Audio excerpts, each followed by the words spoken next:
Hey, Breakthrough listeners, it's Jason Lowe and Peter Lount from episode number 107.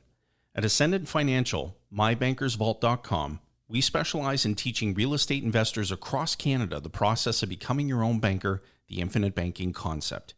Do you also find it frustrating when it's difficult to access the financing you need or when the housing market moves against you? And when there's unexpected prolonged vacancy or expensive repairs, are you tired of transferring all that money away from you? We have the solution at mybankersvault.com. By becoming your own banker, anything that you are already doing financially, including real estate investing, is radically improved. Whether utilizing this process for down payments or for entire real estate purchases, becoming your own banker puts you in a position to control the repayment schedule on your loans while enhancing your overall returns.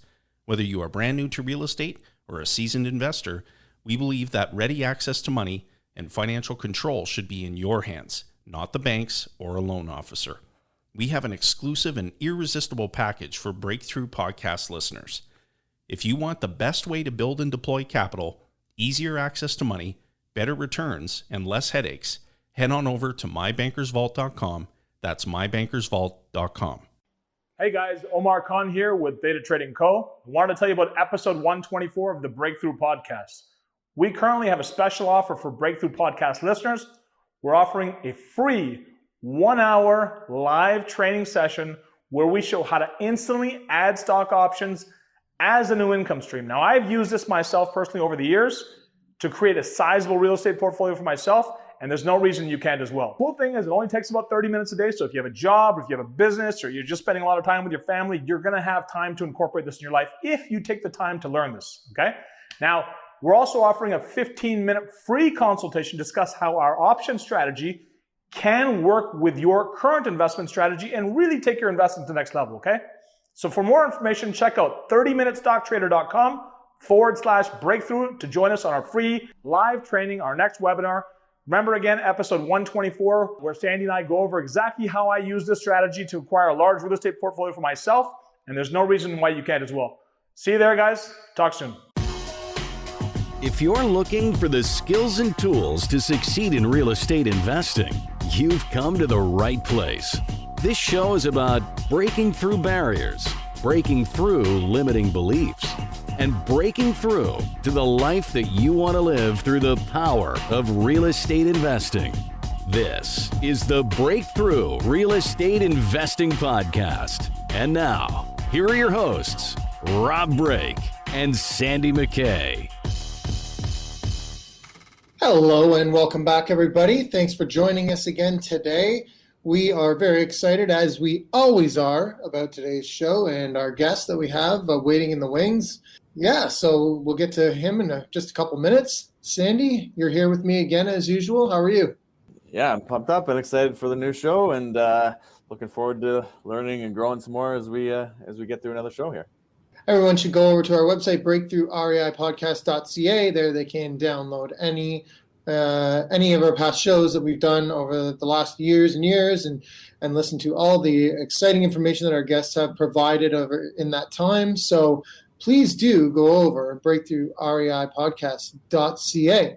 There you can get our free gift as well.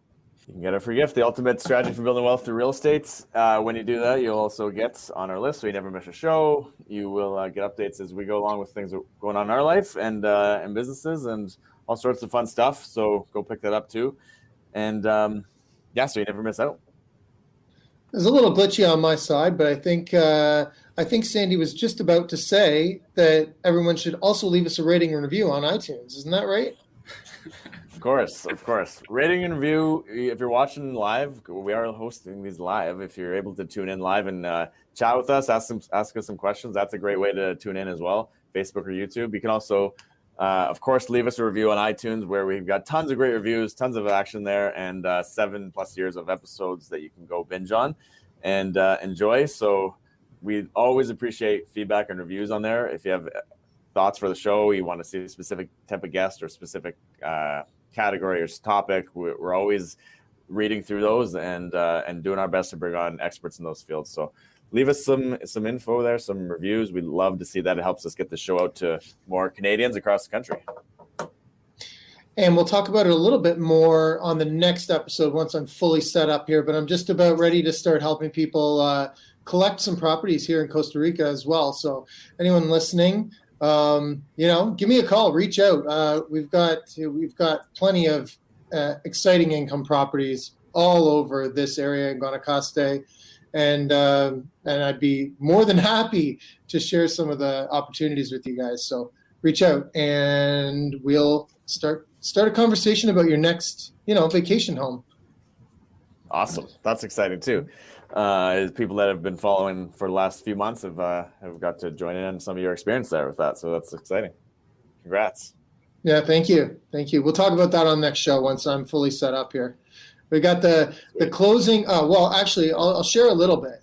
So it is difficult to move money around if you're not actually in Canada. Like for me to move my money around and get it where it's supposed to be is kind of difficult. So our closing actually was supposed to happen today, and it's got pushed off for a couple days just because of the money situation, not being able to do a wire transfer from here.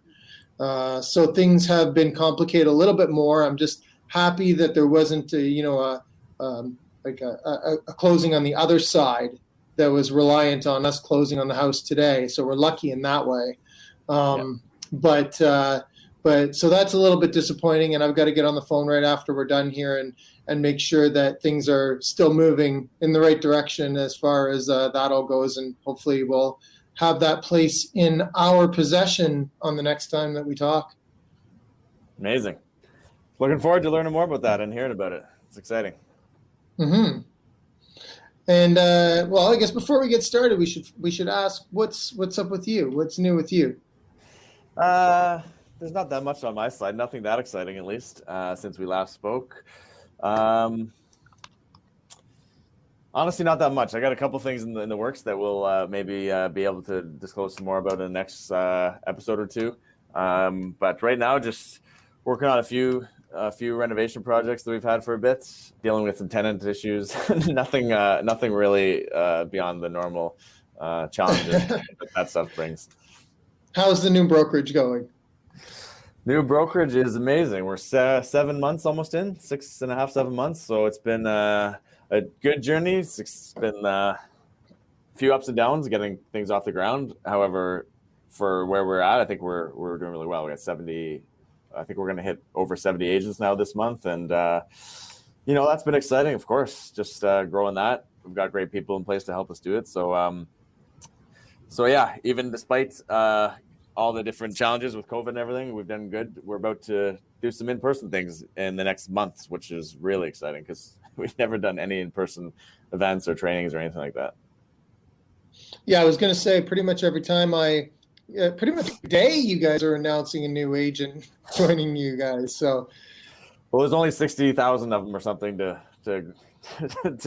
find in Toronto. So there's lots of opportunities there for sure. Mm-hmm. But if anyone wants to learn more about that, definitely reach out. We can chat about that. If anyone wants to become an agent or is thinking about that type of career, there's some opportunities. Both you and I could help out with that in different ways. So definitely reach out to us about that. Yeah, that's awesome. Enough about us though, right? I know we've got a great guest standing by. We're pumped up to learn more about, and why don't we bring him in? Yeah, sounds good. Absolutely. Sean, welcome. Thanks for joining us today. Sean Ray is here. Hey guys, very excited to be here. Thank you for inviting me on the show. Absolutely. And you're an active investor, an agent with a firm focus on the power to believe and achieve. And you attribute all your success to a switch in mindsets to unlock the ability to keep moving forward. And you're specializing in helping real estate investors, of course, looking for multifamily and flip properties all across Niagara region and Southern Ontario. And you're here with us to discuss, all sorts of stuff around that, but also family mindset, struggle and overcoming obstacles, which we're excited to learn more about what that mindset looks like and then how you've been able to feed off that and achieve some great things. So welcome to the show, Sean. Thank you so much, Sandy. Thanks, Rob, for having me. And I'm excited to share my story. My story started not that long ago, to be honest. Like a lot of people think that getting into real estate investing, you you need to be in it for years and years, and it takes a long, long time to become successful and to build a portfolio. But that's not exactly the truth. And there's lots of good examples in Ontario here with investors that have done that in a short amount of time.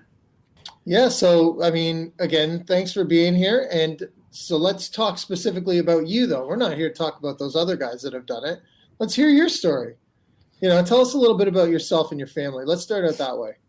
Yeah. So, I'm a father of three. So I have three daughters, married to my wife. We've been together for like 14 years now.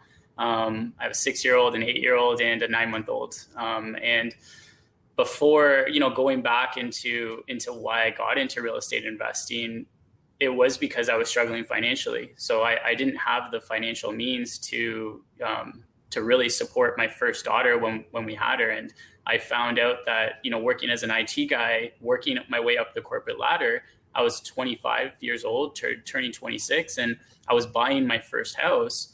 And I was living paycheck to paycheck, and I was doing that 9-to-5 grind. So I was commuting back and forth to Mississauga every single day. It was like 1 hour there, 1 hour back. Sometimes with traffic, could have been longer. And I was supposed to work 40 hours a week, but I was working 50-hour weeks, 55-hour weeks. And I was still struggling paycheck to paycheck, not able to save money. I didn't know what I was doing wrong. And I think that's something that a lot of people can relate to right now, is working in that corporate grind and not being able to get ahead. And then wondering, like, how is it that other people are able to buy multiple properties in this current market? The way that our economy is, real estate is super expensive. How are people actually able to do this?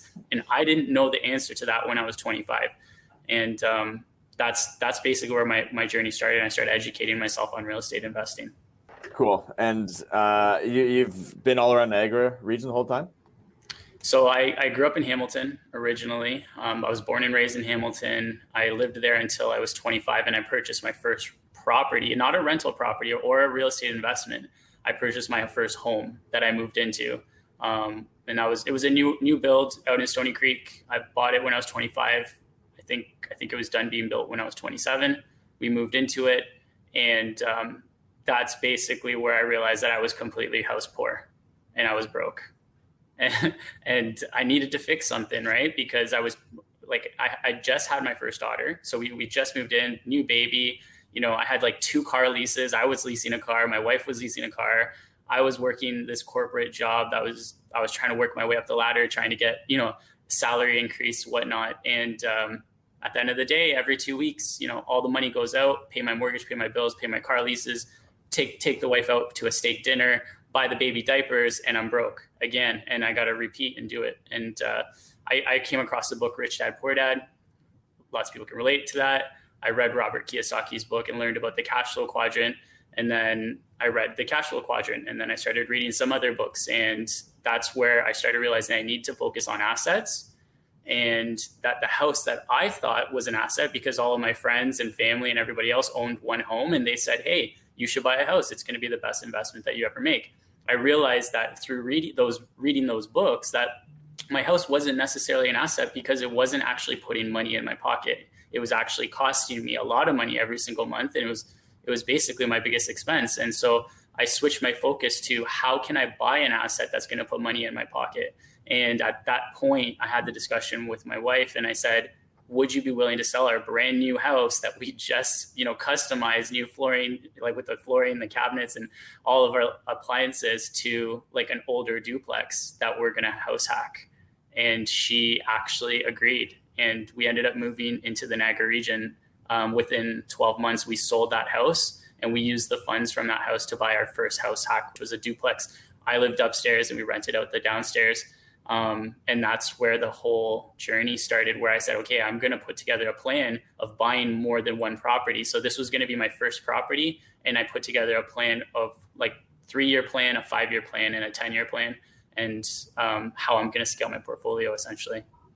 Amazing. And there must have been some good convincing on your half, I guess, to get the other half in on that, because I've had some challenges with that at times too, with spouses, with friends, or whatever. It's always a little challenging if they're not maybe she is, but it's hard to get them on the same wavelength, the same mindset if they haven't done some of the stuff you've done. Like, I mean, if they're not reading all the same books and following along and learning exactly like you are, it is kind of hard to say, you see this great house that we have here, let's just sell it and we'll live in, you know, an older house with people underneath. How about that?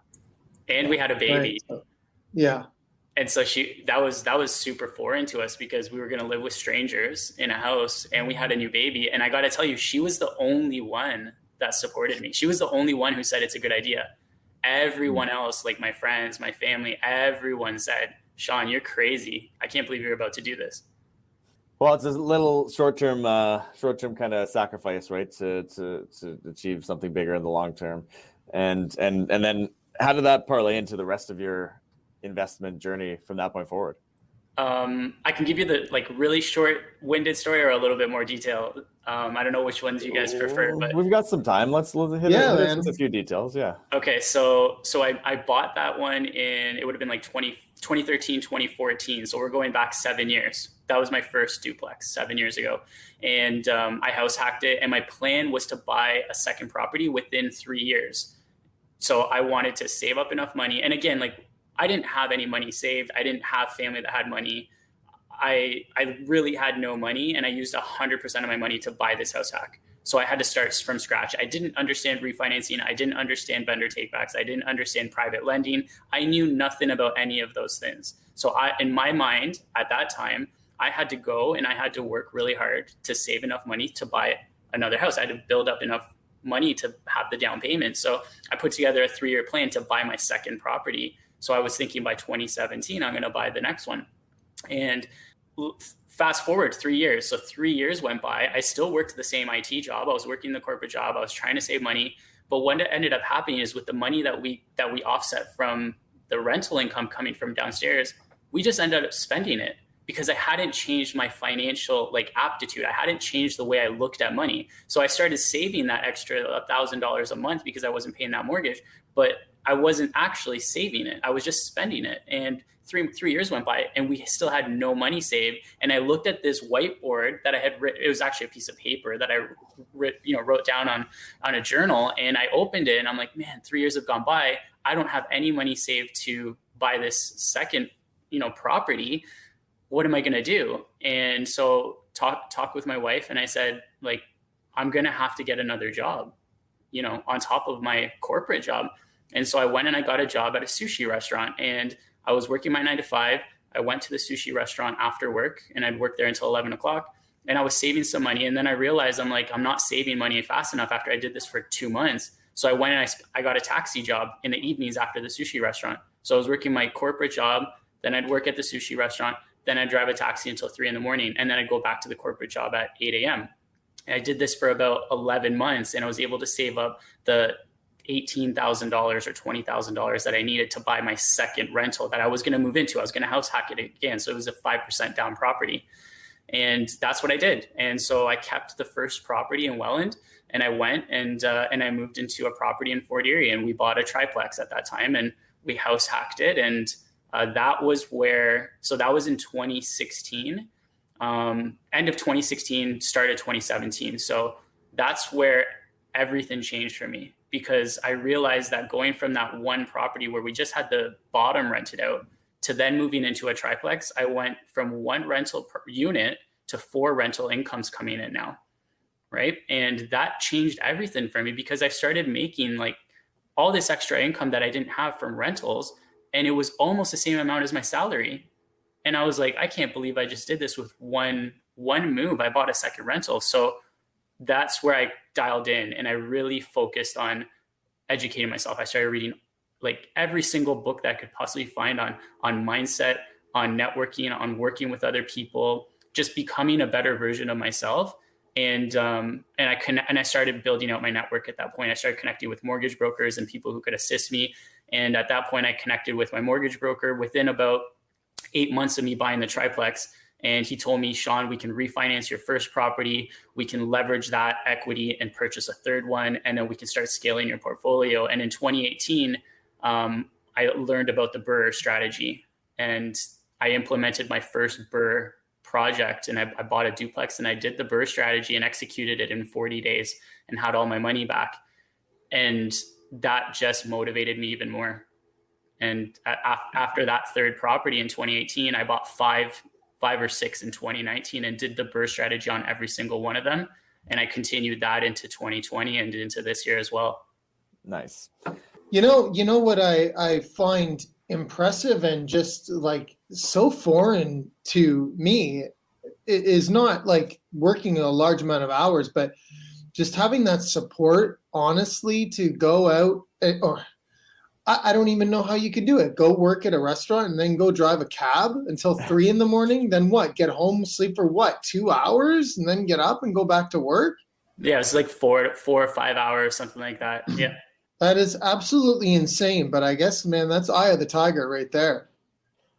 Well, you knew what you were doing it for, right? You had a big passion or drive behind it, a big why.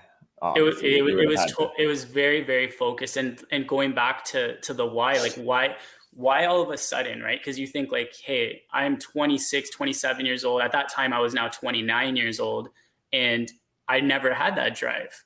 So that's the whole thing is we go back to and we ask ourselves, like, what happens in our lives where all of a sudden we just become more motivated, right? What is that switch that like triggers you to say, hey, I've been sitting back and doing nothing for months or years.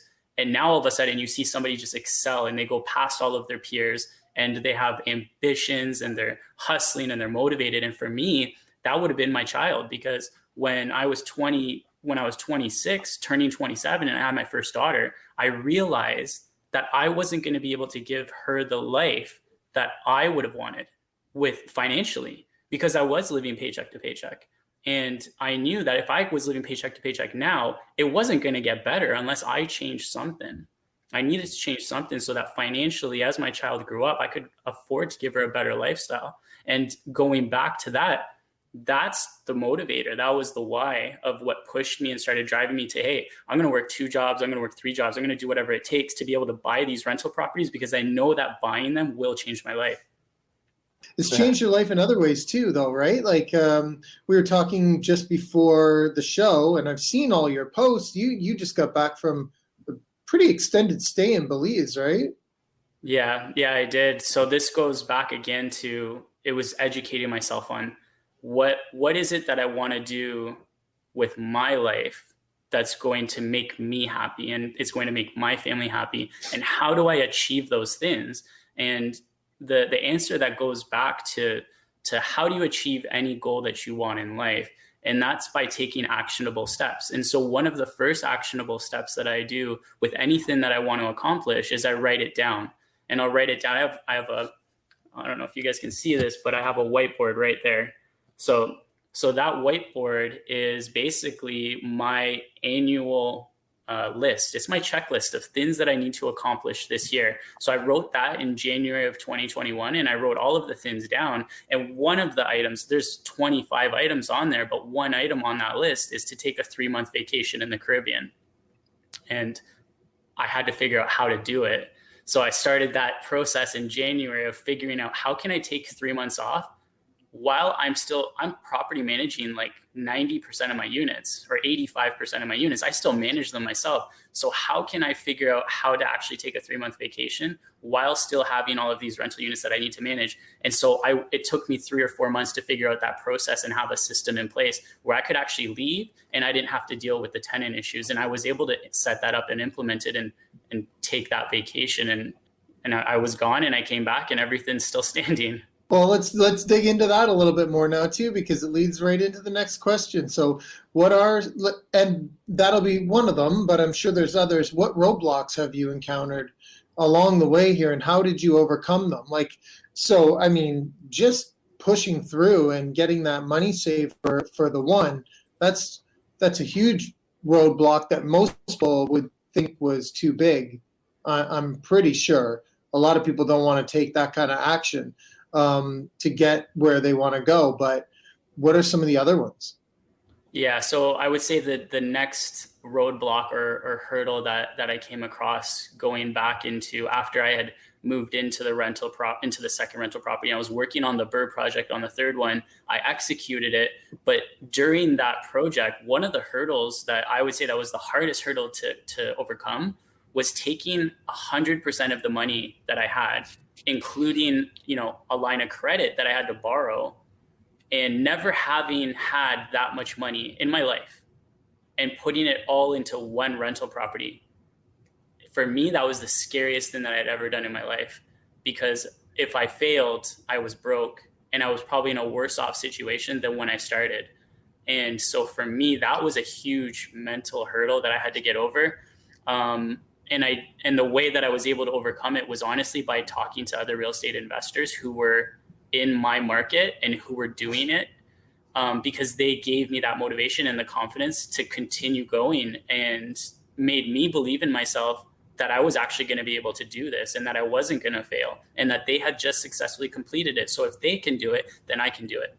That was probably the next biggest hurdle that I overcame. And I continued using that support system of, my peers and other people that are in the real estate community to help me overcome any of those other fears that I had going and scaling up. Like, that was a duplex, but then when I bought my first fourplex, I had the same fear because it was a bigger down payment. And then when I bought my first eightplex, same problem. I had that fear of, oh my God, this is the biggest down payment I've ever had to put on a property. But I just pushed through because I know other people that are doing it, and they're coming out on the other side okay. Yeah, that's like the people around you are huge in those moments, right? Because it's, first of all, you're going to usually grow into whoever the top people that you hang around with are. But in those moments when you're scared, like the scariest thing you've ever done, yeah, you need people around you. It's I guess some people can overcome it, but you're going to have a lot of naysayers around you. That goes without saying. So you need to have that core group of at least a few people that are really going to say, I've done it before. It's not nothing big, man. Just do it. Yeah, exactly. And then that's the thing is, once you have done it once, so like once I bought that first duplex and I did the BRRRR project, that fear was gone. I wasn't scared to do it again. And then the same thing with the fourplex. The first one we bought, it was scary. And then the second one, I'm like, I've already done this. It's a piece of cake. What other roadblocks? Anything else that's come up over the years that's been like a big one that kind of either set you back or could have set you back a lot? Yeah, I would say it comes down to like limiting beliefs and mindset. But one of the roadblocks or hurdles that I think a lot of people will relate to is the fear of investing outside of their own neighborhood. So a lot of people will focus just on their city, their town, their neighborhood, and they'll say, I don't want a house that's further, like more than 15 minutes away from me, because I want to be able to see it, to manage it. I want to be able to get there quickly. I don't want to have to drive hours and hours to get there. And I had that same belief system where I needed to have everything close by. And I did buy the first 10 properties in my neighborhood within 15 minutes. And after 2 years went by and I had these properties, I had some opportunities that came up that were still in Ontario, but maybe they were like 4 or 5 hours away, somewhere where I wouldn't be able to just drive over. And the first property that I bought was in Sarnia, Ontario. That was farther away. And we've owned that property for about 1.5 years. I've never been to it. And we have no problems with the property. It's under property management. And I would say it's probably the easiest property that I've ever owned. And so getting over that hurdle was probably, it was scary to give up that control of, not being able to control every single aspect of the rental property and to be there whenever, something came up. But once I did it, that hurdle that I overcame allowed me to go and start investing in like New Brunswick, where I have never been. And I've purchased property there and I've never seen it personally. And it's went very well. And then that also goes into, well, why did I invest internationally? Because of that first obstacle that I came over. I got over investing out of my neighborhood and I invested 4 hours away. And then I invested across the country. And then because I was able to do that, that allowed me to invest internationally. Awesome. And so now you mentioned Sarnia. So that's what, 5 hour drive, 4 hour drive, yes, maybe from where you are. You got Newfoundland, which you're not going to drive to probably anytime soon. And is that St. John's, Newfoundland? Or is New Brunswick, Moncton. Sorry. We invested in Moncton, New Brunswick. Yeah, we bought a fourplex there in January of this year. And the international limit, is that the U.S. or is that here? Where is that? In Belize now, in the Caribbean. Perfect. I was hoping that was the answer. That's exciting. Sweet. So yeah, internationally now. So you got some. a lot of that has happened in how long? The last 5 or less years, right? So my first BRRRR project was in 2018. So we're three and a half years as a real estate investor. And have you done BRRRRs in Moncton and in these areas too that you're removed from, like you're not physically there, or have they been more turnkey? They're like slow projects. So most of them were like the one in Sarnia was fully tenanted. We didn't try to do cash or keys. It was already cash flowing pretty well. I think we bought it. It was eight townhomes, and we bought it at a 7 cap. So didn't really have to do anything. We actually, I just spoke with property management there this morning because there was a unit that was turning over, and I was asking if she had re-rented it, and so that one's going to get boosted up in rent. I think most of them were paying like $750, market rent's like $1250. So we should get a boost of $500 times 8 across the board. Awesome. And yeah, if you're buying that 7 cap, that's okay to start with anyways. Yeah. So we did really good on that one. That was a COVID special. We bought it in March of 2020. So right when everybody was scared during the very first lockdown, that's when we bought that one. Was the news already out? Kind of that COVID was happening, and we had to wear masks.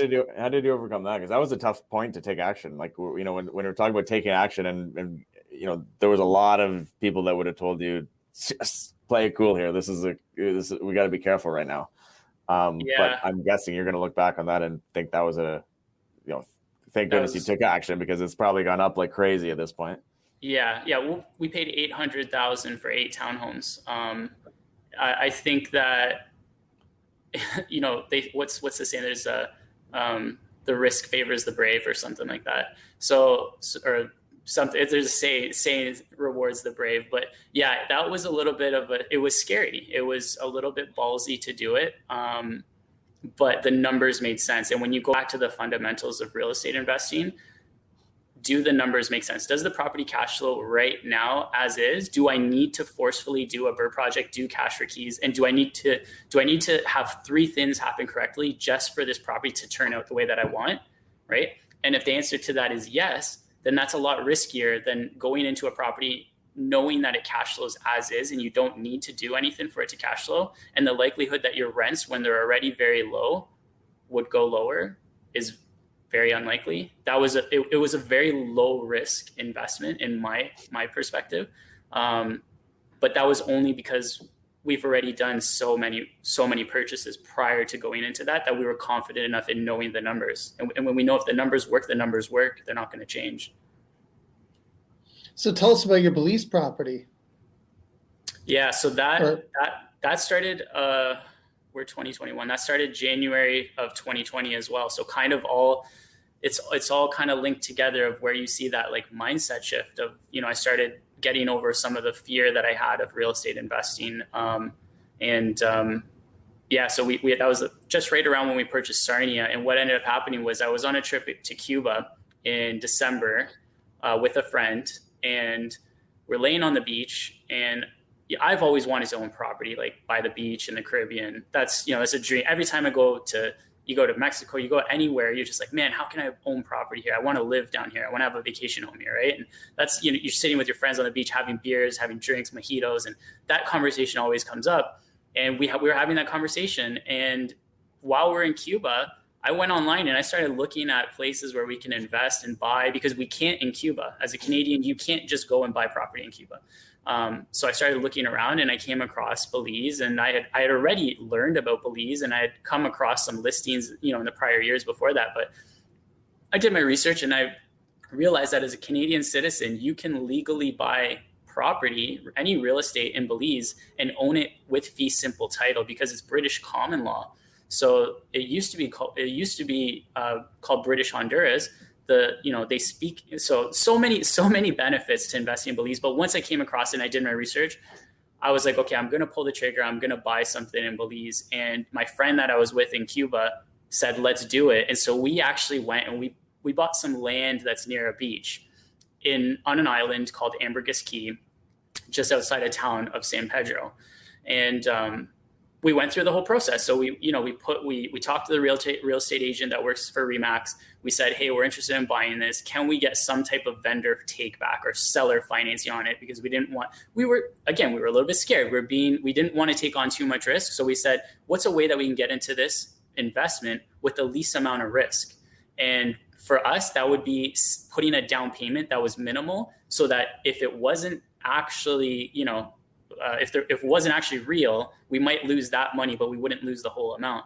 So we went through the process. We found a property that they could do seller financing on. My friend and I both partnered on it, and we got all the documentation done. So we signed the DocuSign, we signed the contract. They sent the contract here to Canada. We had our lawyers review it. They notarized it with our passports, sent it back to the closing company in Belize, and they ended up closing on it. And we got it done. And I was like, holy crap, we actually did it. We own something in Belize. And once we did that, that was what motivated me and pushed me. And it gave me that, that kick to say, if I can do this, why not just find really good deals and become a real estate investor there and understand the market? It's a small island. There's only like 12,000 people that live there. It's like 4 miles wide, 21 miles long, and half of it can never be developed because it's reserve. So there wasn't it's not a lot of area that you need to become an expert in. And so that's what I did. I spent the next few months doing tons of research on the island. And then I bought the next one on my own, and then the next one on my own, and the next one on my own. And I've kept buying for the last year and a half now. Pretty cool. And yeah, I love it. It isn't that complex. People will probably get a little bit overwhelmed with the complexities maybe of that type of a pursuit. Yet when you break it down like that, 12,000 people, not that big of an area. Like as an example, I'm sure there's tons of other areas that people could go into, and it could be more complex. But it's no different than just getting to know your neighborhood in wherever, in Sarnia or something, right? It's not exactly. It's not that crazy of a pursuit. Like it's an amazing accomplishment, but it is achievable for almost anybody. It is. You can put the brakes on anywhere. Like you say, you go down and you start to research and you realize, okay, it's fee simple title. That's great. But now I've got to come up with 100% of the cash, because there's traditional lending is very difficult on something like that. So some people might say, okay, well, I can't come up with 100% of the money, so I guess that's it, right? But it just comes down to looking for those opportunities like that vendor take back you were talking about, and moving forward on it from there, and then being able to do it again, right, and keep on finding those deals. Did you did you have to build? Was it vacant lots? Yeah. So the first lot that I purchased was a vacant lot. And then the second lot I purchased was a vacant lot. And I was doing all this sight unseen. So I had never been to Belize. I had never been to Ambergris Caye. I was doing it off of Google Maps, basically, right? So I did it all off of Google Maps, and then videos that I relied on, and pictures from the realtors. So we bought vacant land. And what ended up happening was, I'll answer the whole build portion, but I was just to make it clear of like, why would I invest, right? Because when you invest, people think like, oh, you're buying in a tropical island. Like, what's the cash flow? What's this? Like, people want to know what's your ROI on something like this, right? And so just to give you an idea of how I figured out how I would make a return, was the very first property that I purchased was a vendor take back. And I realized that the seller was making really good money on the interest payments. He was charging me 8%, and I was paying that in interest plus the principal and all that. And so what I did was I figured out a plan of purchasing several vacant lots that I would then seller finance, and I would do vendor takebacks on. And so I purchased this first several on my own, all vacant lots, all in the same neighborhood right near Secret Beach, on the island of Ambergris Caye. And after that, I was talking to some of my friends, and some of my other real estate investor friends said, hey, Sean, can we partner on, another lot if you get a good deal? Because I was getting these for a lot less than what the market value is. So I would say I bought the second one it was again, March of 2020, right during COVID. I offered the guy about 30% of what his ask price was, and he accepted it right away. So that's how I started picking up the deals. And I realized that there was a lot of people here that weren't buying March, April, May, June, July, of last year, nobody was buying. And I bought every single parcel of land that was under a certain price range on the entire island. And that allowed that whole market to actually change. And I increased the value of that whole neighborhood on the island by about 100%. So every single property that I purchased went up over 100% within those 4 months that I bought them. And then I started partnering with people. I started bringing in joint venture partners, and we started buying them together. I opened a corporation with 2 of my friends, and we purchased some properties together under the corp.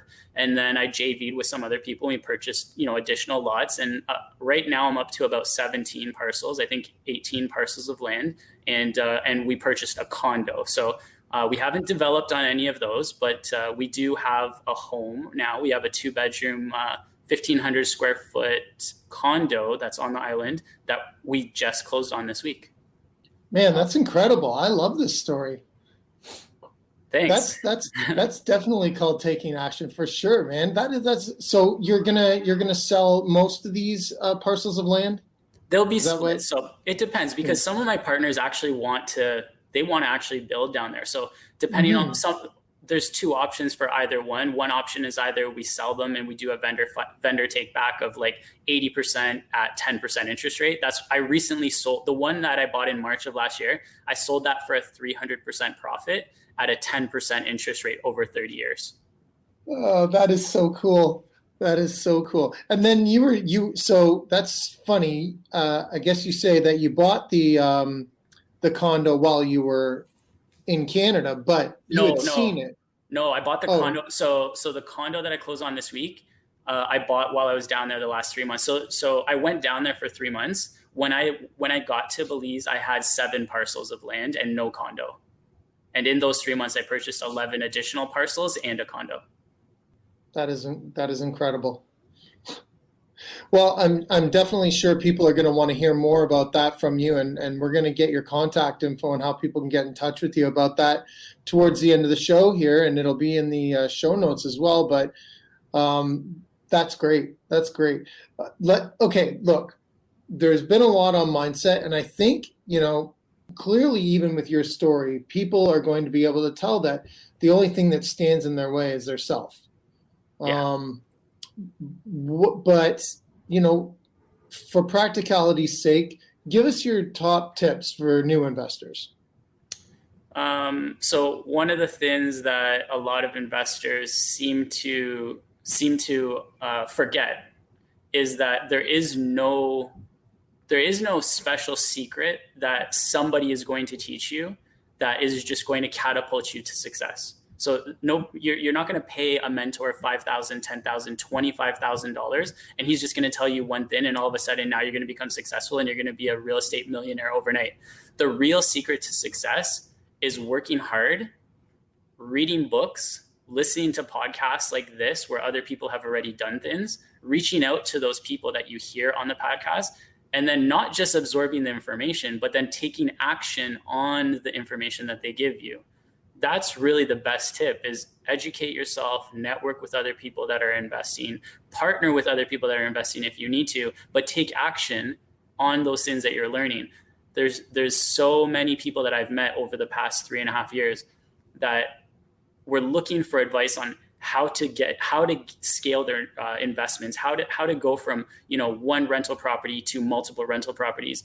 And there's so many people that never took action over those last 3.5 years, and they still have one rental property, right? And then they'll look back in 10, 20, 30 years, and they'll be kicking themselves saying, why didn't I take action? But that's the difference between changing your life and living, a normal life, the 9-to-5 grind, where maybe you have a couple investments, right? But there's a lot of people here that, are within our network that we know that have done very well for themselves at a very young age. And those people are taking action constantly. And that's why they are where they are. Yeah, I couldn't agree more with that. It's in the title of the show, the compounding effect, right? Of little actions over time, it compounds. It's just like interest, right? And start your money. It compounds, it starts to get massive. And before you know it, those little actions translate into massive results. Exactly. And you know what? You say that there's not really any magic bullet or whatever, and I understand what you're saying there, but honestly, those 3 steps that you just gave, that's the key right there. It's just learn, research, do. Yeah. You know, that's it. Yeah. Learn about what kind of investing you want to do, research your market where you want to do it, and then go do it. There Exactly. you go. That's the secret. Yeah. Okay, That's we're good. done. We're done here. What else you got coming down the pipeline? What are you working on now, or what are you working on for the future that's exciting you now? Or are you doing more Belize activity, or what's going on?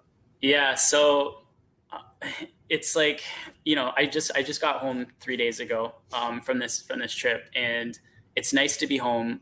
But literally, the first thing that I did was I went and I looked at my whiteboard and I started updating it. What have I accomplished this year? I had one of my things on the board was to author a book, right? I wanted to write my own book. And during the time that I was gone in Belize, I found somebody who was willing to do a co-author on a book. And so we finished that. I think it's coming out next month.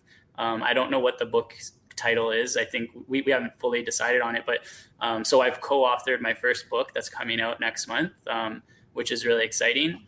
I put a plan in place to continue educating myself. Like, the thing is that to become successful and to become a better version of yourself is constant improvement. It doesn't just like end one day, right?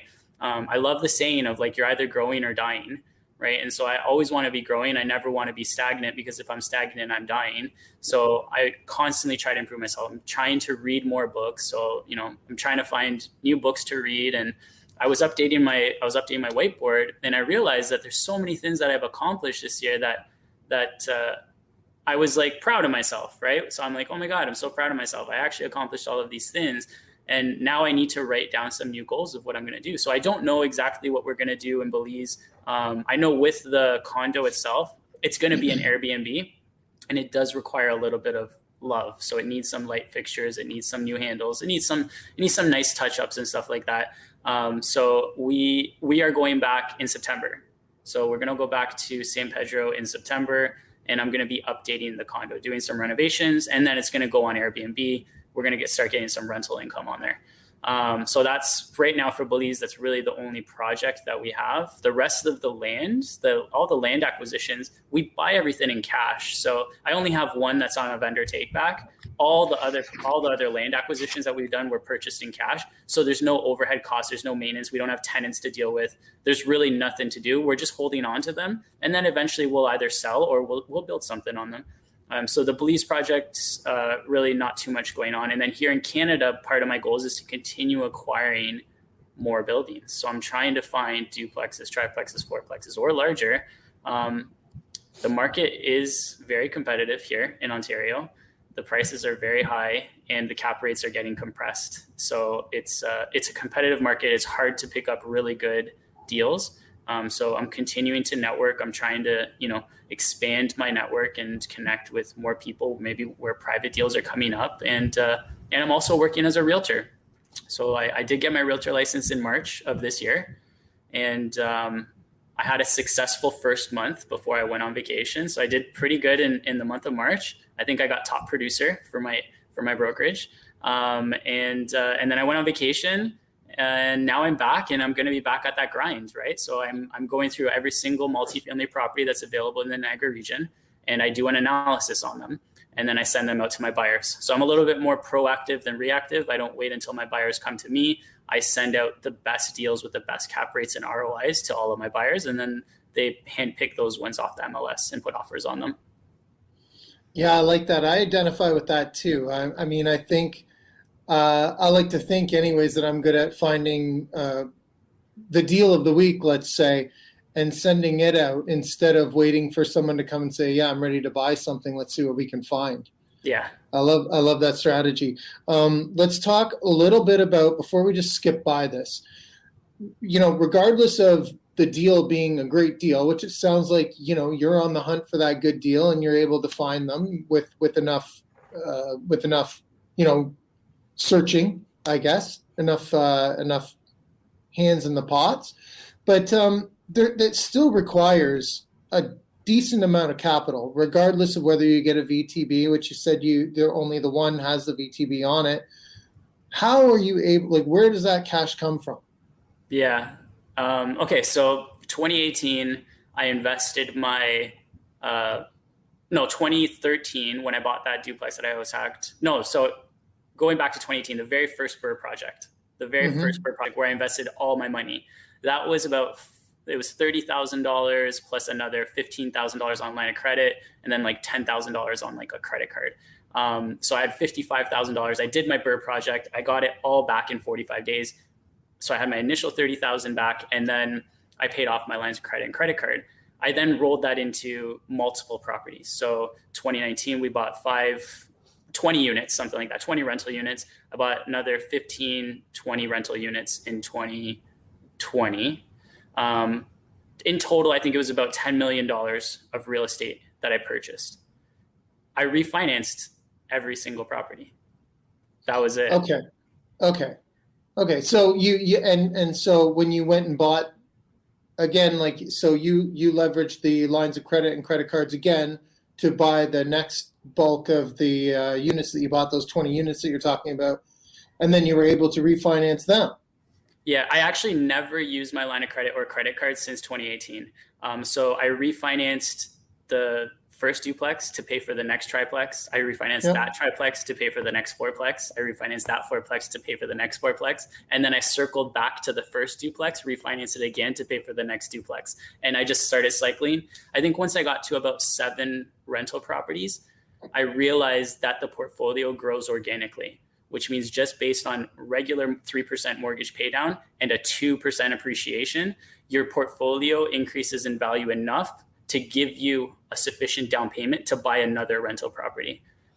That's how I calculate it somewhere like that. So after the 7th property, the portfolio grows organically, where based just on debt pay down and very, very minimal appreciation of like 2-3%, which we've seen like 15%, 20%, 22% in the region. And that's why